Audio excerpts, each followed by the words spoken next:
Tamil Nadu CM Vijay ಅವರ ಸಾಧನೆಯನ್ನ ಕೊಂಡಾಡಿದ್ದಾರೆ Rajinikanth. MGR ಮತ್ತು ಎನ್ಟಿಆರ್ ಸಾಧನೆಯನ್ನು ವಿಜಯ್ ಮೇರಿಸಿದ್ದಾರೆ.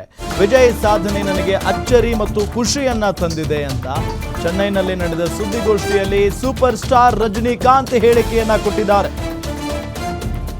ಈ ಬಾರಿಯ ಚುನಾವಣೆಯಲ್ಲಿ ಅಭೂತಪೂರ್ವವಾದಂಥ ಗೆಲುವನ್ನ ಸಾಧಿಸಿರೋದು ಟಿವಿಕೆ ಪಕ್ಷ. ಅತಿ ದೊಡ್ಡ ಪಕ್ಷವಾಗಿ ಹೊರಹೊಮ್ಮಿತ್ತು. ಅದಾದ ನಂತರ ಹಂಗು ಹೆಂಗು ಮಾಡಿ ಸರ್ಕಾರ ರಚನೆಯಾಗಿದೆ.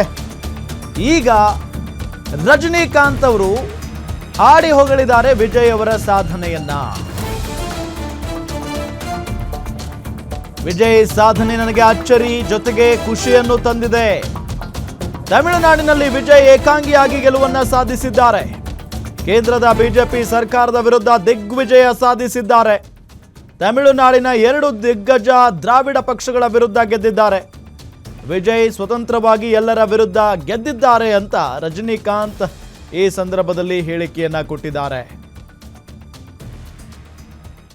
எனக்கு விஜய்க்கு ஒரு ஜெனரேஷன் கேப், கிட்டத்தட்ட 25 இயர்ஸ் டிஃபரன்ஸ்.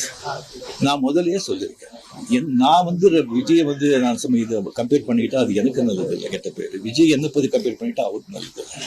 சின்ன வயசுல அவர் பார்த்துட்டு இருக்காரு. அவரு சிஎம் ஆனதுல எனக்கு என்ன போறாங்க, அது இவ்வளவு சின்ன வயசுல 52 வயசுல எம்ஜிஆர் என்டிஆர் சாதனை பண்றதை விட அதை விட ஜாஸ்தி கம்ப்ளீட்டா சென்டர் பிஜேபி எவ்வளவு பெரிய பவர்ஃபுல் சென்டர். இங்க 2 பெரிய கட்சிகளை எதிர்த்து தனி ஆளை ஜெயிச்சிருக்காங்க. அது நம்ம சினிமா இண்டஸ்ட்ரியில இருந்து எனக்கு அது பொறாமை இல்லை, ஒரு ஆச்சரியம் கலந்த ஒரு சந்தோஷம். அடே யார் அப்ரிசியேஷன், சூப்பர். ஸோ அந்த பொறாமையும் இல்லை. விஜய் அவர்களுக்கு நிறைய எதிர்பார்ப்புகள் இருக்கு.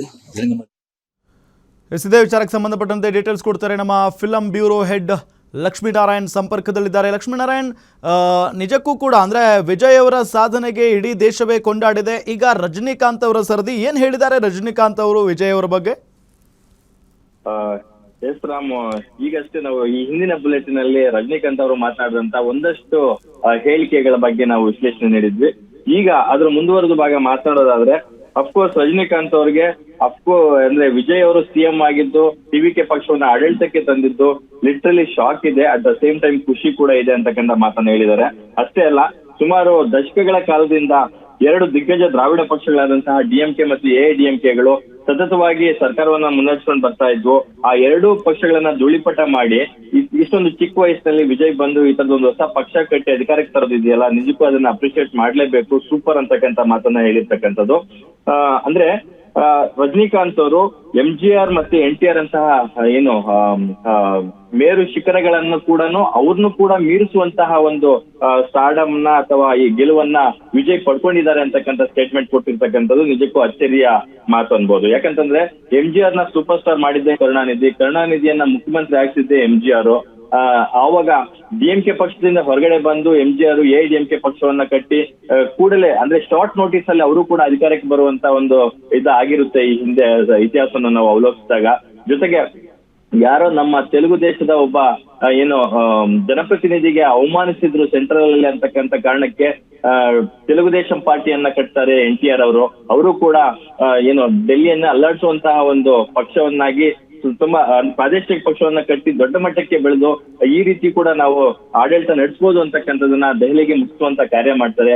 ಈಗಲೂ ಕೂಡ ಬಿಜೆಪಿ ದೇಶಾದ್ಯಂತ ಅಲೆಯಲ್ಲಿರ್ತಕ್ಕಂಥ ಈ ಸುಸಂದರ್ಭದಲ್ಲಿ ಅಂದ್ರೆ ಪ್ರಾದೇಶಿಕ ಪಕ್ಷವಾಗಿ ಒಂದು ಹೊಸ ಪಕ್ಷ ಕಟ್ಟಿ ಅದನ್ನ ಅಧಿಕಾರಕ್ಕೆ ತಂದಿದೆಯಲ್ಲ, ಸೊ ಆ ವಿಚಾರವಾಗಿ ವಿಜಯ್ ಅವರನ್ನ ತುಂಬಾ ಅಪ್ರಿಶಿಯೇಟ್ ಮಾಡಿದ್ದಾರೆ ರಜನಿಕಾಂತ್ ಅಂತ ಹೇಳ್ಬೋದು ರಾಮ್. ಓಕೆ, ಥ್ಯಾಂಕ್ ಯು ತಮ್ಮೆಲ್ಲ ಮಾಹಿತಿಗಾಗಿ.